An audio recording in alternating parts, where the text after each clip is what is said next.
Olá, pessoal, tudo bem com vocês? Hoje nós vamos falar um pouquinho sobre guarda, né? Nós vamos começar o nosso curso sobre guarda e eu tenho que começar falando para vocês sobre o conceito de guarda. Bom, Rolf e Madalena vem explicar para a gente que a guarda ela é um atributo do poder familiar, tá? E ela se refere à convivência propriamente dita, constituído o direito de viver com o filho menor ou filho incapaz na mesma habitação com o correlato direito de assumir a responsabilidade direta de velar pelos interesses daquele filho, tá? Mas o que é o poder familiar, também chamado de autoridade parental, que o artigo 1634 do Código Civil fala pra gente, né? Esse poder familiar, ele pressupõe o cuidado que os pais têm em relação aos filhos, junto com o dever de criar, alimentar e educar conforme a condição que a família tem, né? É uma autoridade pessoal e patrimonial que o ordenamento jurídico atribui aos pais sobre os filhos menores no seu exclusivo interesse, tá? Então, assim, os pais, na verdade, eles têm o dever e não só uma faculdade de ter os seus filhos menores em sua companhia e ele tem o dever de cuidar, né? De cuidar no sentido de alimentar, educar, criar de forma a dar para aquele filho menor ou incapaz toda a assistência emocional, psicológica, afetiva e em termos financeiros também para aquele filho menor, tá? E a guarda, ela é um atributo desse poder familiar, né, que diz respeito a ter o filho na mesma habitação, a ter em sua companhia, né? A ter o pai ou a mãe terem a mãe terem sua companhia o filho menor. Trata-se de uma faculdade outorgada pela lei aos progenitores de manter os seus filhos perto, como eu estava falando para vocês, dentro da mesma habitação, junto, né, em sua companhia, através do direito de fixar o lugar de residência da prole e com ela coabitar, tendo os descendentes menores sob os seus cuidados, direitos e debaixo da sua autoridade parental.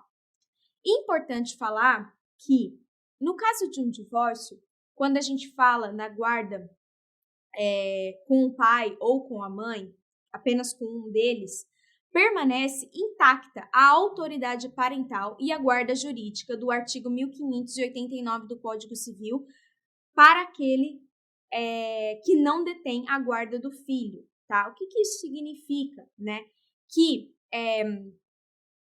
ele vai ter o direito de visitar e de conviver, né? De ter em sua convivência aquele filho cuja guarda ele não detém, tá bom? Isso é muito importante, porque, como eu disse para vocês no slide anterior, a guarda é um atributo da autoridade parental. Só que quando um dos progenitores não possuem a guarda do filho menor, ele não perde a autoridade parental, tá? Ou a guarda jurídica.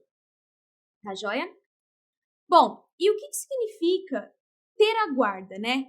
Significa que você vai ter que seguir o melhor interesse da criança, do filho menor, tá? Isso é um princípio importantíssimo na definição da guarda, tá? Porque você vai ter que apurar qual que é a vontade do filho, a vontade do pai, como que é o relacionamento daquela criança, né, com o pai, com a mãe, para poder ver para quem será melhor definida a guarda, tá? Tudo vai ter que ser no melhor interesse da criança. Esse princípio é o que rege a definição da guarda, tá? Inclusive, até ver se aquela escola, casa, comunidade, saúde psicológica, tudo isso, se aquilo tudo, se todo esse conjunto ele é adequado para a criança, isso precisa ser visto no momento de definição da guarda, tá?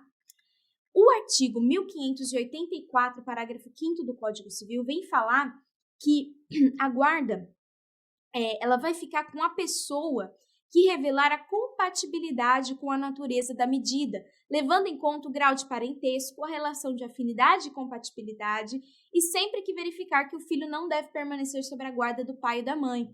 Como nós vamos ver nas próximas aulas, pode ser que a guarda não fique nem com o pai nem com a mãe. Por quê? justamente por conta do princípio do melhor interesse da criança, que rege a definição da guarda, pode ser que seja melhor que aquela criança fique com outra pessoa, outro parente, provavelmente, né? Porque tem que levar em conta o grau de parentesco. Então, embora a guarda decorrente da separação dos pais ela tenha uma natureza de custódia permanente, ela pode ser alterada se for apurado que isso é em benefício do menor. Mesmo porque ele é justamente condicionado, né? Ele é um direito condicionado ao interesse do filho. Então, esse princípio do melhor interesse da criança, ele vai reger absolutamente tudo, desde a definição da guarda até uma eventual alteração da guarda da criança. Esse princípio tem que reger essas condutas e essa definição, principalmente se for feita pelo juiz, tá bom? Então, isso que eu tinha para falar para vocês da primeira aula e até a próxima aula, pessoal.